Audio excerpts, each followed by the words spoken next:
Happy New Year, everyone. Hope everybody enjoyed the holiday season and the getting back to it thus far hasn't been too chaotic. And speaking of getting back to it, here's the few items picked up in December of 2023. Starting off out of Switzerland is what looks like a standard M18 helmet, however it's the much lighter civil defense version, sometimes referred to as the M1846. These are made of a much lighter duralumin metal and obviously see a lighter gray color, extra rivets on the side and front, and vinyl and cloth material on the inside. These helmets are frequently seen in a handful of bright colors such as white, red, and most commonly yellow, so getting the base gray was a nice find.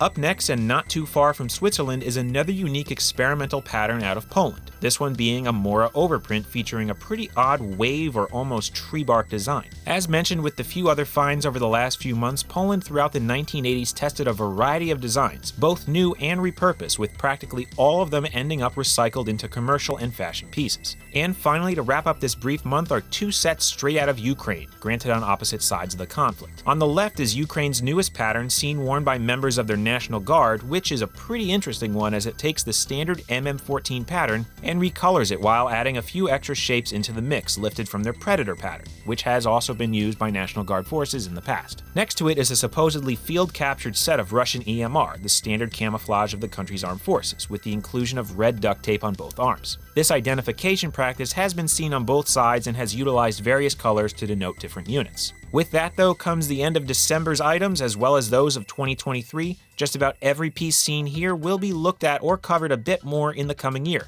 so be sure to keep a lookout for them. As always, we'll be back next month to take a look at everything found in January. Until then, everybody.